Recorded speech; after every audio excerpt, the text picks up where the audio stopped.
Hello అందరికీ ఎలా ఉన్నారండి? నేనైతే చాలా బాగున్నాను. మీరెలా ఉన్నారో అయితే కామెంట్ సెక్షన్‌లో కామెంట్ చేయండి.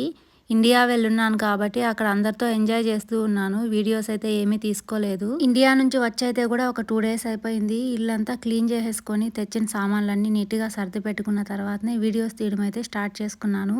ఇండియా వెళ్ళిన ప్రతిసారి అయితే నేను కిచెన్‌లోకి కొన్ని కొత్త ఐటెమ్స్ అయితే తీసుకొనొస్తాను.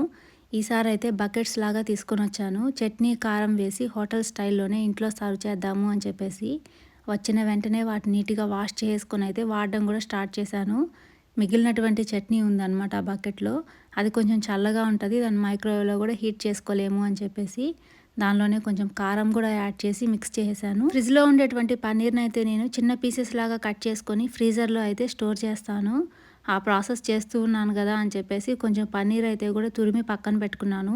ఇప్పుడైతే దోసలు వేసుకుంటాం కదా, దానిపైన కూడా పన్నీర్ యాడ్ చేసుకుంటే చాలా మంచి టేస్ట్ ఉంటుంది అని చెప్పేసి ఫస్ట్ దోశ అయితే వేసేసాను. చట్నీ, కారము 2 కలిపి పెట్టుకున్నాను కదా, దాన్ని కూడా దోశ మీద నీట్‌గా అప్లై చేసేసుకొని కొంచెం అయితే పప్పుల పొడి యాడ్ చేసుకొని పన్నీర్ తురిమి యాడ్ చేసుకొని కొంచెం ఆయిల్ కానీ లేదంటే ఘీ కానీ యాడ్ చేసుకొని తినేసాము అనుకోండి, టేస్ట్ అయితే మాత్రము చాలా బాగుంటుంది. మీకు మీ కుటుంబ సభ్యులందరికీ హ్యాపీ న్యూ ఇయర్ అండి.